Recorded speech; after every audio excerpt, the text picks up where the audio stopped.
Regarde mes mains. Je suis coiffeuse.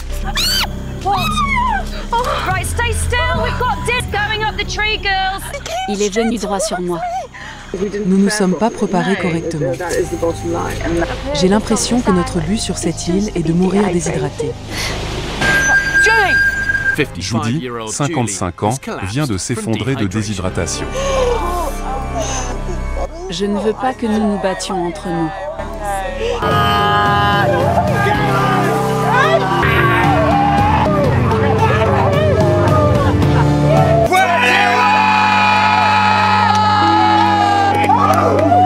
Bonjour à tous et bienvenue dans cette nouvelle vidéo. Alors la vidéo du jour sera consacrée sur le thème de la survie en pleine nature. Dans cette émission appelée The Island avec Bear Grylls, nous aurons deux groupes, un groupe de 14 hommes et un groupe de 14 femmes sans aucun talent particulier pour la survie, répartis chacun sur deux petites îles inhabitées à plusieurs kilomètres des côtes britanniques. Ils seront chargés de filmer eux-mêmes leurs aventures, de trouver leur propre nourriture et leur propre eau, se protéger des intempéries et tout faire pour survivre pendant 6 semaines. Le but étant de voir si les hommes, malgré la modernité, n'ont pas perdu leur instinct de survie et accessoirement de voir si les femmes, comme elles passent leur temps à le dire sur les réseaux sociaux et en public, n'ont pas besoin d'hommes et peuvent se débrouiller toutes seules. Alors je vous propose d'observer le déroulement de tout ça ensemble. Pense à liker, à t'abonner, on est parti. Alors on va commencer par les mecs. Alors pour eux les choses ont commencé très fort dès le début. Après les avoir conduits près de l'île, les mecs déjà ont dû finir de se rendre dessus à la nage, c'était beaucoup trop dangereux pour le bateau. Si tu sais pas nager, t'es dans la merde dès le début.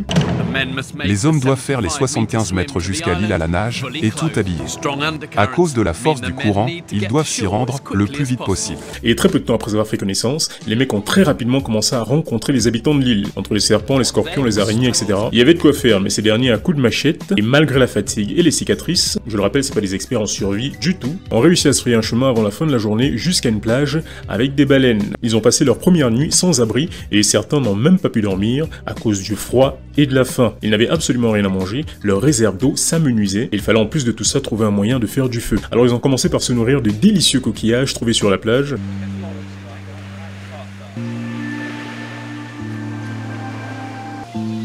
Dégueulasse. Mais les réserves d'eau étaient épuisées, la chaleur étouffante, la déshydratation insupportable au point où certains envisageaient même de boire leur urine. Mais malheureusement pour ces derniers, ils n'en avaient pas assez en réserve. Et les choses n'allaient qu'en s'aggravant quand l'un d'entre eux a eu une idée. Se servir de ses lunettes comme lentilles pour canaliser la chaleur du soleil vers le bûcher. Et finalement...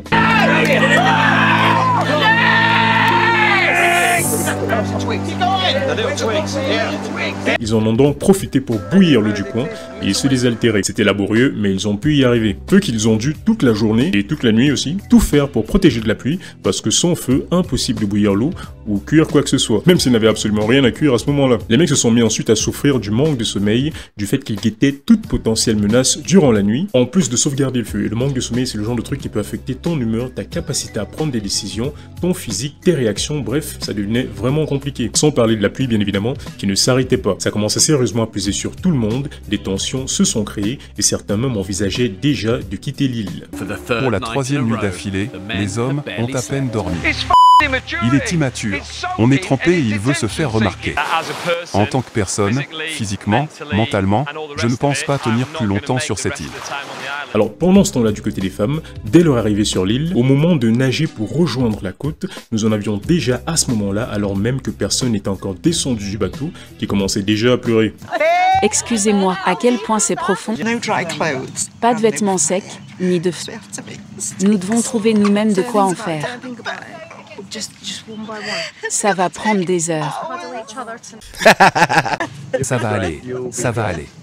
Alors bien évidemment, ce fut comme les mecs, hein. Ils ont été bien accueillis, elles n'avaient pas de bouffe, juste un peu d'eau, elles devaient rapidement rejoindre la plage elle aussi avant la tombée de la nuit. Et le périple vers cette dernière était, comment dire... Right, stay still, we've got dinner. I think what you need to do... Fucking hell! Right, it's going up the tree, girl. Et on est le premier jour, ça ne fait même pas encore 1 heure qu'elles sont là. Et à cause de la fatigue et de l'anxiété de certaines, elles n'ont même pas atteint la plage. Elles ont dû s'arrêter en pleine forêt avec les serpents, les araignées et tout. Je ne dormirai pas ici avec ce serpent. La luminosité baissant rapidement, les filles étaient trop loin de la plage pour y établir un campement. J'ai l'impression que nous n'avons fait aucun progrès. Elles ont dû monter un abri de fortune avec leurs vêtements. Sans un abri, les seules protections que les femmes avaient contre les éléments étaient leurs manteaux et couvertures. nourriture. Il n'y a pas de chauffage, donc nous dormirons trempés et frigorifiés ce soir. Il faudra dormir sur un sol glacé et mouillé. Elles n'ont pas pu faire de feu et ont dû subir toute la nuit une pluie torrentielle comme avec les mecs. Et je peux vous dire qu'il ne fut pas longtemps pour voir la dépression naître dans l'esprit de certaines. Regarde mes mains. Je suis coiffeuse. Et je ne peux pas me permettre de les abîmer. La main des enfers, ça passe un petit peu moins bien. Et après avoir réussi à faire du feu vers 19h en pleine nuit dans un environnement humide, ce qui est assez impressionnant, je l'avoue, je peux vous dire que le reste de la nuit a été vraiment très agité. C'est quoi ce truc? Oh my god, there's no way I can sleep here.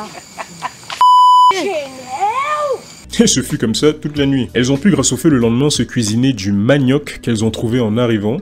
Du manioc?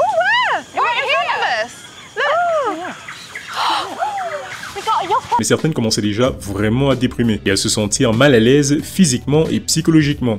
Physiquement, je peux pas continuer comme ça. Elles ont pu atteindre une plage, mais bientôt, plus rien à bouffer, plus d'eau, et ça commençait à se ressentir. We've had a fall. Oh, Okay, don't panic. No, don't, you alright? No, wait, sit forward. ne t'allonge pas. Tiens-toi droite. Okay, there we go.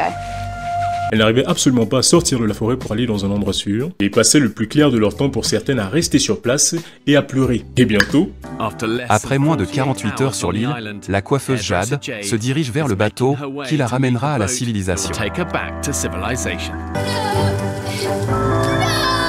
moins de 48 heures après leur arrivée, on a déjà une démissionnaire. Alors plus tard, après une marche difficile, elles ont pu atteindre la plage, et ensuite les problèmes d'eau, de nourriture et d'abri se présentèrent encore une fois. Le feu s'était éteint, et elles buvaient l'eau recueillie par leur abri de fortune. Certaines sont parties chercher à bouffer, d'autres les attendaient au camp, et celles qui sont parties chercher à bouffer se sont perdues sur le chemin du retour. C'est pas une blague. C'est par là. Je pense plutôt que c'est par là. Ce serait revenir sur nos pas. Exactement. On devrait continuer par là. En fait, c'est dans l'autre direction. Là, on va juste retourner à la plage. Où est situé notre campement, à ton avis? Je pense qu'il est par...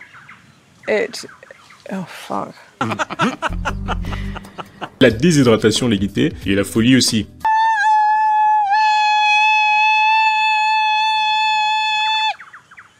C'était quoi ça?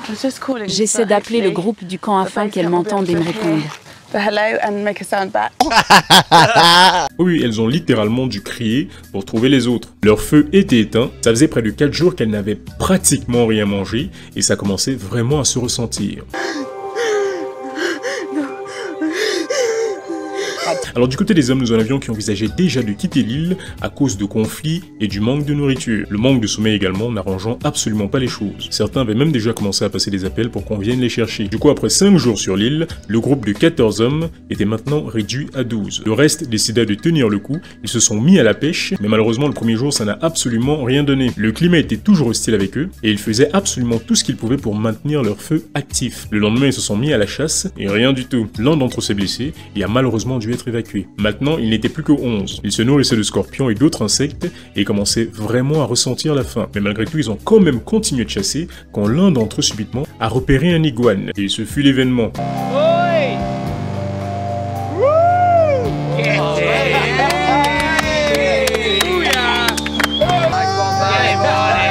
Ils se sont régalés, ils ont repris confiance et ils se sont dit que finalement ils pouvaient y arriver. Et pendant ce temps-là chez les femmes, la faim, la déshydratation se faisait vraiment ressentir. Sans parler du fait qu'elles passaient bien évidemment leur temps durant leur expédition pour trouver à manger, à se perdre en forêt et à tourner en rond. Le groupe d'expédition et le groupe resté au camp ont été séparés pendant 2 jours. Elles n'avaient ni eau ni nourriture et étaient complètement perdues en forêt. Elles se sont mises à se disputer, certaines se sont mises à pleurer.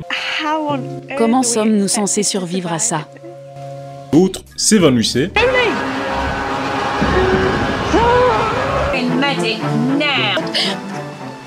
Et le groupe du camp a maintenant un membre de moins, après que l'une des leurs se soit effondrée et ait été évacuée de l'île. Et on a carrément dû appeler les secours pour elle. On va où? Continuons juste d'avancer. J'en suis sérieusement au point où je pense que c'est ce mec qui dirigeait l'expédition des femmes pour trouver à manger, parce que pour la 3e fois consécutive, elles se sont à nouveau perdues en forêt et se sont retrouvées au point de départ. J'arrive pas à y croire. Pendant que les autres s'évanouissaient de déshydratation de l'autre côté. Alors inévitablement, elles ont craqué et nous avons très vite eu un autre abandon. C'est pas avec ces femmes que j'ai besoin d'être. J'ai besoin d'être avec ma famille. J'ai besoin d'être à la maison. Les mecs de leur côté commençaient à établir des systèmes pour avoir de l'eau potable régulièrement. Ils se sont mis à la pêche et à la chasse au crocodile. Oui, le crocodile, le truc qui a une morsure dont la puissance est supérieure à celle d'un lion. Ils ont pu en choper un et avoir un truc consistant à bouffer. Les mecs ont commencé à se faire des festons au calme et n'avaient plus vraiment de soucis à se faire pour l'eau potable, le feu ou même l'abri. Limite, ça donnait des vacances pour eux. Ils se construisaient des radeaux et ils s'en sortaient plutôt bien. Mais le problème de la bouffe se posait de nouveau, car avec tout ce qu'ils devaient faire, ils n'avaient pas toujours le temps, ni l'énergie d'ailleurs, de chasser. Du coup, la disette commençait de nouveau à les guetter et il fallait vraiment qu'ils trouvent un moyen de pêcher s'ils ne voulaient pas mourir de faim. Du coup, après même discussion, ils se mirent ensemble et élaborèrent une espèce de filet de fortune qui leur permit de choper du poisson. Yes! No way! There's a lot of whooping coming from those nets, people.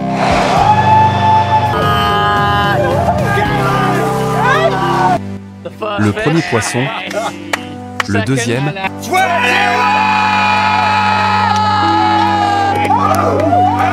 et du côté des femmes, c'était vraiment infernal. Hein. Elles attendaient la pluie pour avoir quelque chose à boire, et il ne pleuvait pas. Elles étaient salement déshydratées. Heureusement, plus tard, elles ont pu trouver une source d'eau, et elles sont tombées sur de petits cochons avec lesquels elles se sont mises à jouer au lieu d'en faire de la bouffe, parce qu'apparemment certaines d'entre elles étaient végétariennes. Ce qui eut pour effet l'aggravation de la famine déjà très avancée parmi elles, et l'abandon d'une autre candidate.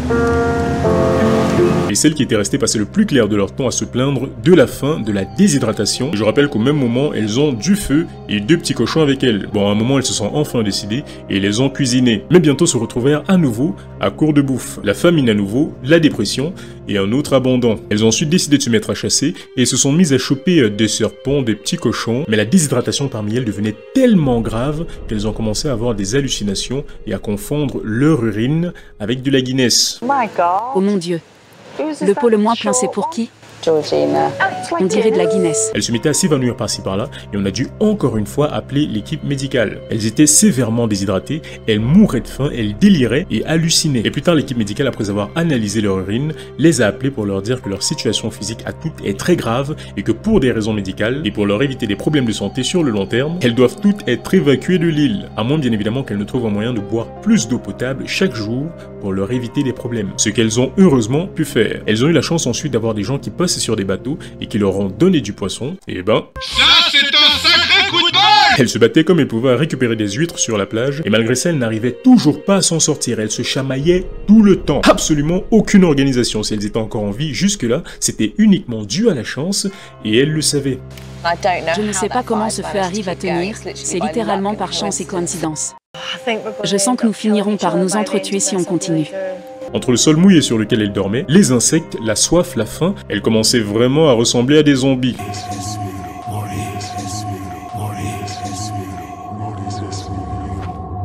Jusqu'à ce qu'enfin elles reçoivent un appel leur disant que leur calvaire est terminé et qu'elles pouvaient rentrer le lendemain. Un homme appelé Bear viendra vous chercher. Vous rentrez à la maison.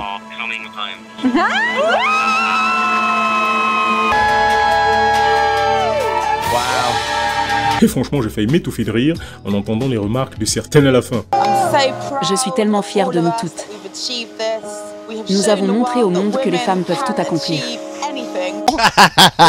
Bien sûr, surtout avec l'aide de tout le monde, et en particulier d'une équipe médicale bien masculine, prête à intervenir à chaque évanouissement. Même les commentaires en dessous de la vidéo de la part d'hommes et de femmes étaient tous d'accord à ce sujet. Ces femmes n'auraient pas survécu 2 semaines sans l'intervention des producteurs. En tant que femme et fermière, c'était vraiment embarrassant de regarder ces femmes. Le plus triste dans l'histoire, c'est l'aide ridicule que ces femmes ont reçue entre les haricots en boîte, le pêcheur qui passait par là, les cochons, le kit pour faire du feu, les appels constants à l'équipe médicale et le filet de pêche. Elles auraient simplement pu se tourner et dire nous réussirons sans aide ou nous rentrerons chez nous. Mais au lieu de ça, elles ont décidé de tricher pour que l'équipe de producteurs ait un programme à vendre.